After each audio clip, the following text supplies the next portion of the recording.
Hello guys, പുതിയൊരു വീഡിയോയിലേക്ക് സ്വാഗതം. ഇന്ന് ഞാൻ വെക്കാൻ പോകുന്നത് മീൻ പുളിയാണ്. നല്ല അടിപൊളി നെയ്ച്ചാളക്കുട്ടൻ കണ്ടാ. നെയ്ച്ചാളയാണ്, തലയും ചാളയെന്ന് പറയും, ചില സ്ഥലത്ത് മത്തിച്ചാളയെന്ന് പറയും. അപ്പം ഇത് പുളി വെക്കാം. അതിനായിട്ട് ആദ്യം ചട്ടി അടുപ്പത്ത് വെക്കാം. ചട്ടി അടുപ്പിൽ വെച്ചിട്ട് പുളി ഇട്ട് കൊടുക്കാം. ചട്ടി ഒന്ന് മൂക്കട്ടെ. ഇതിൽ ചേർക്കാനുള്ളത് ഒരു സവാള, ഞാൻ ഒരു സവാള എടുത്തിട്ടുള്ളൂ, ഒരു ചെറിയ സവാള, ഒരു 2 പച്ചമുളക്, ഇച്ചിരി കരിയേപ്പില, ശകല ഇഞ്ചി, വെളുത്തുള്ളി 2-3 വലിയ ഇതൾ വെളുത്തുള്ളി. പിന്നെ സവാള കുറച്ചെടുത്തതിൻ്റെ കാര്യം ചെറിയ ഉള്ളി ഇവിടെ ചേർക്കുന്നുണ്ട്. അപ്പം നമുക്ക് ചട്ടി ചൂടാവട്ടെ. ഇങ്ങനെ നമ്മുടെ ചട്ടി ചൂടായിട്ടുണ്ട്. ശകലം കൂടെ വെള്ളം കിടക്കണം.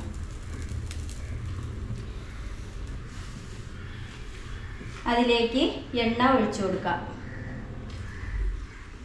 ഞാൻ സൺഫ്ലവർ ഓയിലാണ് ഉപയോഗിക്കുന്നത്. അപ്പം അതിൽ എണ്ണ ഒഴിച്ച് എണ്ണ ഒന്ന് മൂക്കട്ടെ. ആ നേരത്തിന്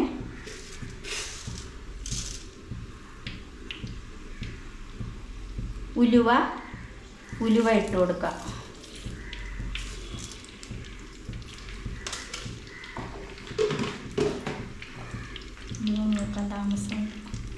അങ്ങനെ ഉലുവ മൂത്തിട്ടുണ്ട്. കണ്ട പൊട്ടയാണ് ഉലുവ മൂത്ത്. ഇനി സവാള ഇട്ട് കൊടുക്കാം. ഈ അടുപ്പിൽ നല്ല തീയാണ്. ഈ അടുപ്പ് വെച്ചതിന് ശേഷം ഈ സവാള ഒന്ന് വഴറ്റി കൊടുക്കാം. ഇച്ചിരി ഒന്ന് മൂത്ത് വരുമ്പോൾ നമുക്ക് എന്തെങ്കിലും ചെയ്യാൻ, ഈ സവാള വഴണ്ട് വരാൻ ലേശം ഉപ്പിട്ട് കൊടുക്കാം.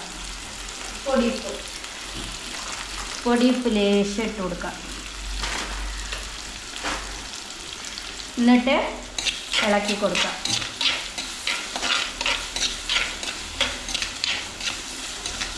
ഇനി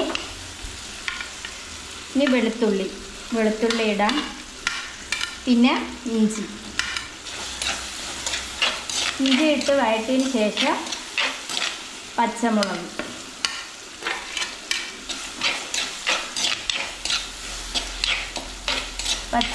ഇട്ടിട്ട് നമുക്ക് ഈ ചെറിയ ഉള്ളി ഇടാം. ചെറിയ ഉള്ളി ഇട്ട് നന്നായി വഴറ്റിയതിന് ശേഷം കറിവേപ്പില ഇട്ട് കൊടുക്കാം. കറിവേപ്പില ഇട്ടിട്ട് നന്നായിട്ട് വഴറ്റി നല്ല ബ്രൗൺ കളറായി വരണം. അതുവരെ നമുക്ക് ഇളക്കി കൊടുക്കാം. പെരിഞ്ജീരകം ഇടണം. പെരിഞ്ജീരകം ഇട്ട് നന്നായിട്ട് ഇളക്കി കൊടുക്കാം. അങ്ങനെ ഇത് ഒരുവിധം എല്ലാം വഴണ്ട് വന്നിട്ടുണ്ട്. ഇനി നമുക്കിതിലോട്ട് തക്കാളി ചേർത്ത് കൊടുക്കാം. തക്കാളി നല്ലതുപോലെ കുറച്ചൊന്ന് വഴണ്ട് വരട്ടെ. തക്കാളി ഇട്ട് നല്ലതുപോലെ വഴണ്ടിട്ടുണ്ട്. ഇനി ഇതിലേക്ക് നമുക്ക് മഞ്ഞൾപ്പൊടി ചേർക്കാം. മഞ്ഞൾപ്പൊടി, എനിക്ക് ഇച്ചിരി മഞ്ഞൾപ്പൊടി നല്ല ഇതായിട്ട് വേണം, മഞ്ഞൾ. എന്നിട്ട് മുളക് പൊടി,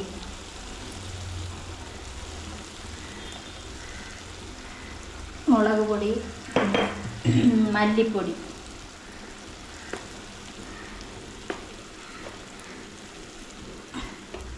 മല്ലിപ്പൊടിയും ചേർത്തതിന് ശേഷം നന്നായിട്ട് മിക്സ് ചെയ്യുക.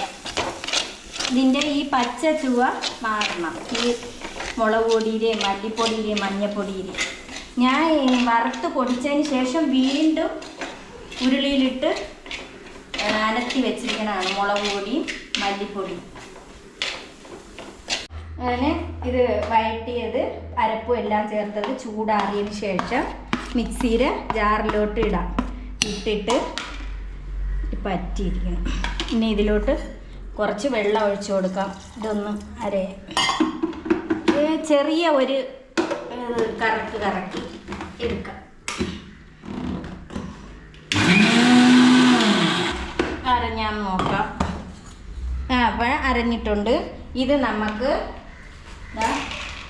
ഈ ചട്ടി കഴിവുണ്ട്, ഇതിലല്ലേ നമ്മൾ വഴറ്റിയത്, അതിലോട്ട് ഒഴിച്ചു കൊടുക്കാം. ഇതിലോട്ട് ഒഴിച്ചതിന് ശേഷം നമുക്ക് എന്ത് ചെയ്യാം, ഇതാ പുളി പുഴിഞ്ഞ് വെച്ചിട്ടുണ്ട്. അപ്പോൾ ഈ പുളി വെള്ളവും കൂടെ ഒഴിക്കാം. എന്നിട്ട് കുറച്ച് വെള്ളം ചേർത്ത് കഴുകി നമുക്ക് മിക്സി ജാറ് കഴുകി ഒഴിച്ചു കൊടുക്കാം. എന്നിട്ട് നമ്മൾ ഈ വഴറ്റിയപ്പോൾ ഉപ്പ് ചേർത്തല്ലോ, അപ്പം ആ ഉപ്പ് കാണൂല, സവാളയിലിട്ട് കൊടുത്തിട്ടേ. അപ്പം നമ്മൾ കുറച്ച് ഉപ്പൊഴിക്കാം. ഇപ്പം തന്നെ നല്ല ടേസ്റ്റ് ഉണ്ട് ആ കറി, നല്ല മണം വരുന്നുണ്ട്, പൊടിയായിട്ടുണ്ട്. എന്താ ഇനി ചെയ്യാൻ പോണ ഒരു ട്രിക്കുണ്ട്. അപ്പം നമ്മൾ ഉലുവ അതിൽ ചേർത്തിട്ടുണ്ട് വറുത്തപ്പം. ഇനി എന്തോ ചെയ്യാം, ഞാൻ അതിനായിട്ടൊരു ശകല ഉലുവ വറുത്ത് ഒന്നതാ ഇടിയെല്ല് പൊടിച്ച് ഇതൊരു ട്രിക്കാണ്. ഇതാണ്ട ഞാൻ അത്യാവശ്യത്തിന് അപ്പോഴപ്പോഴും ഞാൻ അങ്ങനെ ചെയ്യും. ഒരുമിച്ച് പൊടിച്ചത് തീർന്നു. അപ്പം നമുക്കിത് കറിയിലോട്ട് ചേർത്ത് കൊടുക്കാം. ഇതാ അപ്പം ഇതെല്ലാം കൂടെ ഒന്ന് തിളച്ചതിന് ശേഷം നമുക്കിനി മീനിട്ട് കൊടുക്കാം. കണ്ട നല്ലതുവരെ അരപ്പ് തിളച്ച് മറിയുന്നു. അപ്പം നമുക്ക് ഇതിലോട്ട് മീനിട്ട് കൊടുക്കാം. കണ്ട തലയും ചാള, നെയ്ച്ചാളയും.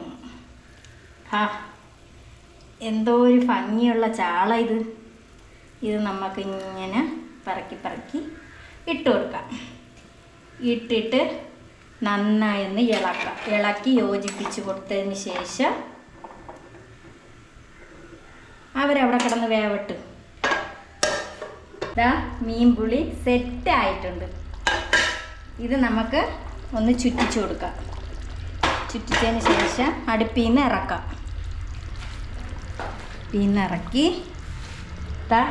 നെയ്യൊക്കെ തെളിഞ്ഞ് ഞാൻ ചാള കാണിച്ചു തരാം.